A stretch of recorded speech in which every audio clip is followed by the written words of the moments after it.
A frontal view of what exactly took place has always been hidden for political expediency.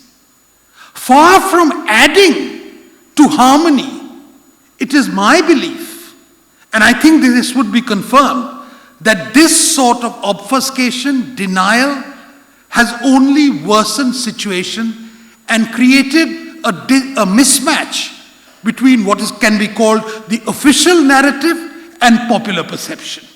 And when popular perceptions take over in a democracy, that is what really rules the roost in electoral politics.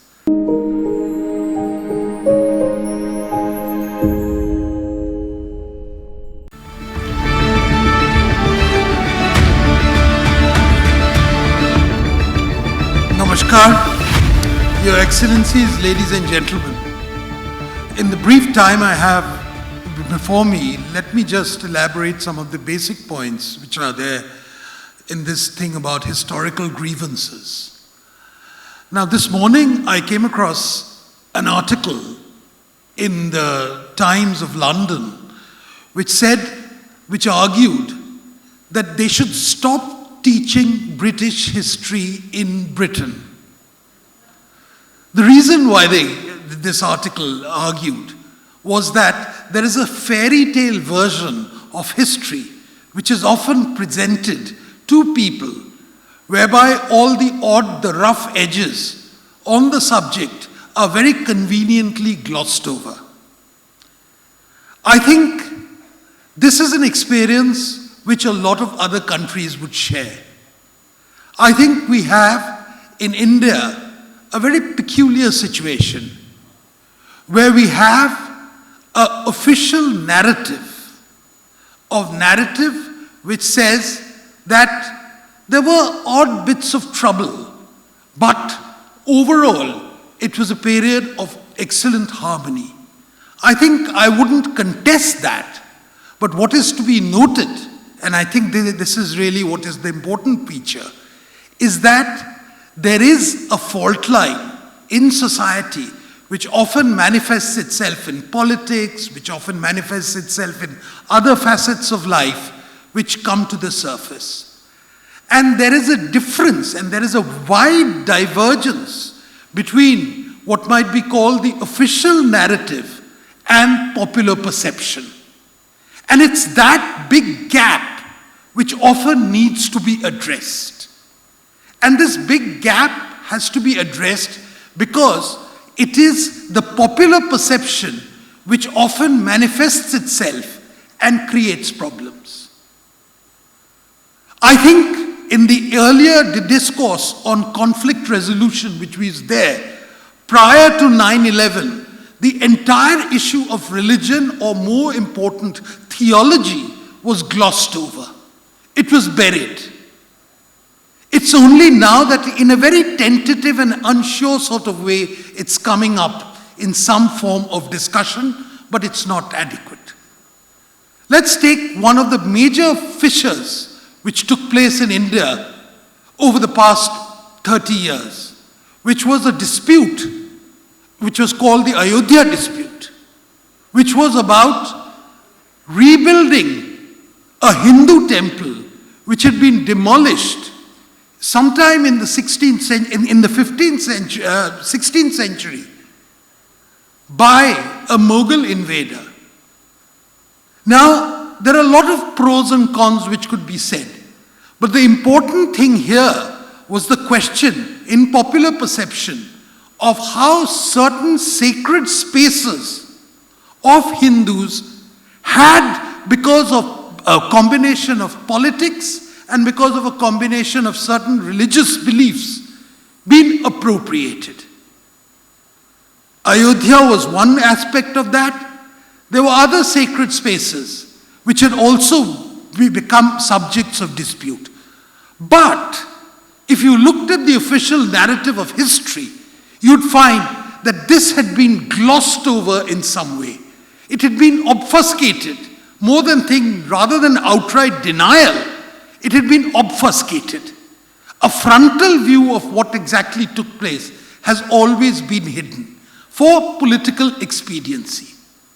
Far from adding to harmony, it is my belief, and I think this would be confirmed, that this sort of obfuscation, denial, has only worsened situation and created a mismatch between what can be called the official narrative and popular perception.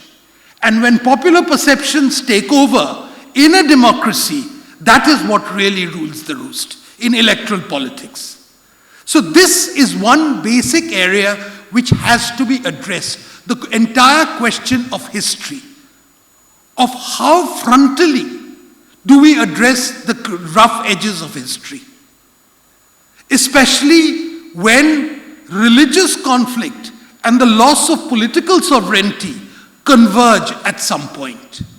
And here, this is the important thing in which we find in India, where the conflict of a certain religion and the loss of political sovereignty actually met at some point. And I think this is a problem which will need to be addressed very, very seriously. The other issue, which really, and I think, because if we are to get healthy, wholesome politics, which believes in harmony, which believes in nation building, taking all the people along, there has to be some form, at least in the history books, in the official narrative, of some sort of a truth and reconciliation issue. But that's not all. I think there is another aspect which needs to be dealt with. The earlier speaker, the Honorable Vice Chancellor from Aligarh University, Muslim University, spoke quite rightly about the fact that the important thing in India is that 90% of the Indian Muslims are basically converts. And this is true also perhaps mostly of the Christian community as well. There is a practice in Australia which I find very appealing, whereby when any public function is there, they first acknowledge their debt to the indigenous communities whose lands had been appropriated at one point. I don't here mean this way. I don't necessarily mean that that should be carried on. But what is important is that a certain measure of historical continuity has got to be absorbed into the official psyche. This entire break, a complete mental break from the past, a dismissal of what existed in the past. In other words, a change of faith does not necessarily mean a change of nationality. That idea is very important to be put across. Until that is done, we are likely to get a situation where popular feelings of they belong somewhere else, we belong here, that perception will keep on coming. And it is in this realm that religious leaders of both communities, popular religious practices, have a very, very large share and a very, very major contribution to make. But that can only be done if it is complemented by the works of scholars, historians, who must get out of this policy of denial and squeamishness and address these things frontally.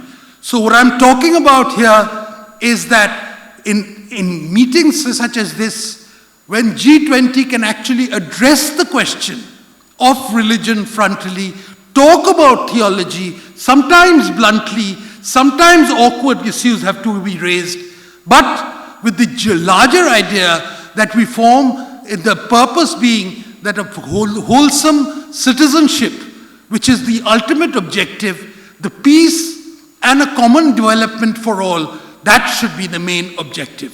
Thank you very much.